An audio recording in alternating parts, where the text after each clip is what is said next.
আসসালামু আলাইকুম। সম্মানিত দর্শক মন্ডলী, আপনারা দেখছেন শাইখ টিভি 24 ইউটিউব চ্যানেল।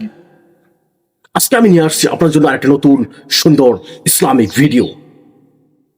আল্লাহ যখন একা ছিল তখন তিনি কি করেছিল? আল্লাহ যখন একা ছিল তখন তিনি কি সৃষ্টি করেছিল সর্বপ্রথম? এরকম প্রশ্ন বহু মানুষের মনে আসে। আজকে আমরা এই ভিডিওর মধ্যে রিয়াকশন দিব। আসুন সম্মানিত দর্শক মন্ডলী, কি বলছে আবু তোহা আদনান। আল্লাহ যখন একা ছিল তখন আল্লাহ সর্বপ্রথম কি সৃষ্টি করেছিল সেই সম্পর্কে আজকে আমরা জানবো। আমরা সরাসরি আবু তোহা আদনানের সেই বক্তব্যগুলো আসুন আমরা শুনি। বলছেন সেটা জানার আগে আমরা এটা জানবো যে আল্লাহ রাব্বুল আলামিন যখন একা ছিলেন তারপর আল্লাহ পাক কি করেছেন, জানতে ইচ্ছা করে না? আচ্ছা, আজকে আমরা হিস্ট্রিটা বলছি, শুনুন।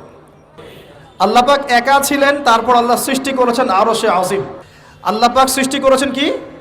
আরশে আজিম। আরশ কি জিনিস? যেই আরশের ছায়ায় আল্লাহ পাক কিয়ামতের মাঠে 7 শ্রেণীর মানুষকে ছায়া দিবেন, যেদিন এই ছায়া ছাড়া অন্য কোনো ছায়া থাকবে না। আরশটাকে একটু বুঝি। একটা হাদিসের মধ্যে নবী সাল্লাল্লাহু আলাইহি ওয়াসাল্লাম বলেছেন, নবীর নাম শুনলেই দরুদ পড়বেন, বলবেন সাল্লাল্লাহু আলাইহি ওয়াসাল্লাম। নবীজি বলছেন, দেখো এই পৃথিবী থেকে প্রথম মহাবিশ্বের দূরত্ব হচ্ছে 500 বছরের পথ। কত বছর? 500 বছর। এভাবে দ্বিতীয় মহাকাশ থেকে তৃতীয় মহাকাশ দূরত্ব 500 বছরের পথ। এইভাবে প্রত্যেক আসমানের মধ্যে দূরত্ব হচ্ছে কত বছরের পথ? 500। সপ্তম আসমানের উপরে আছে সিদরাতুল মুনতাহা। কি আছে? এটা একটা কুল গাছ, বড়ই গাছ। নাসা আবিষ্কার করতে পেরেছে, অতএব বিশ্ববাসী বিশ্বাস করবে না। নাসা যদি কালকে বলে হ্যাঁ পাওয়া গেছে সিদরাতুল মুনতাহা, তাহলে বিশ্ববাসী বিশ্বাস করবে। একটা শিরকি দর্শন চলছে, কুফরি দর্শন। ও যখন বলবে হ্যাঁ, তখন সবাই বলে হ্যাঁ, যখন তারা বলে না, সবাই বলে না। আল্লাহ পাকের ওহীর জ্ঞানের কোনো মূল্য নাই সবার কাছে, ইল্লা মাশাআল্লাহ। সিদরাতুল মুনতাহার উপরে আছে কুরসি। কি আছে? কুরসি।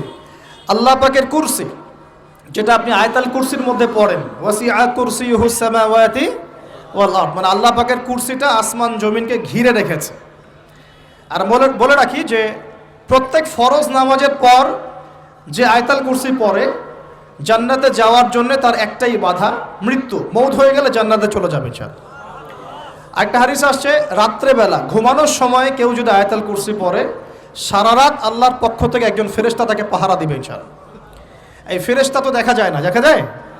তো কয়দিন পর যদি বলে যে যা দেখা যায় না তা বিশ্বাস করা যাবে না, আসলে কিন্তু এপিস্টেমোলজি তাদের এটাই, যা দেখে না তা বিশ্বাস করে না। পশ্চিমারা কি ফেরেশতায় বিশ্বাস করে? কেন করে না? এটা তো একটা প্রশ্ন, উত্তরটা আমি বলছি আপনাদেরকে।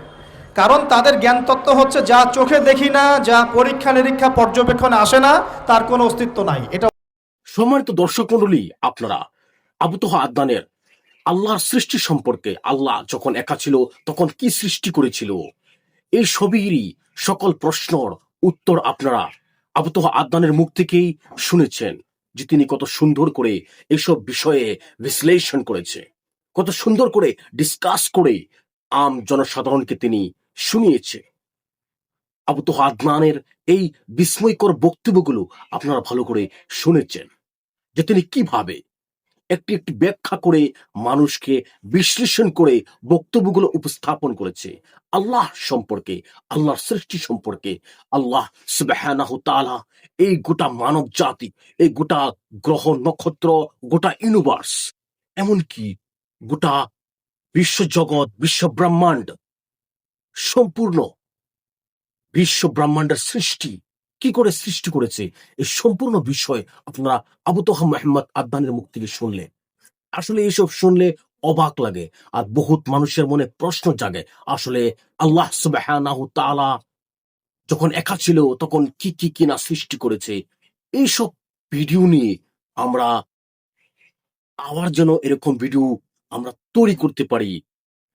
আপনারা যদি ভিডিওটা লাইক করেন, কমেন্ট করেন, আমি আরো এরকম ভিডিও আপনাদের জন্য নিয়ে আসবো। আপনারা যদি ফেসবুক থেকে দেখছেন, পেজটিকে ফলো করে রাখবেন। আর যদি ইউটিউব থেকে দেখছেন, লাইক করতে ভুলবেন না, কমেন্ট করতে ভুলবেন না, আর সাবস্ক্রাইব করে অল বেল নোটিফিকেশনে ক্লিক করে রাখুন, যাতে নিয়মিত ভালো ভালো এরকম ভিডিও টপিক নোটিফিকেশন পেতে পারেন। আরেক ভিডিওতে আবার দেখা হবে ইনশাআল্লাহ। আসসালামু আলাইকুম ওয়া রাহমাতুল্লাহি ওয়া বারাকাতুহু।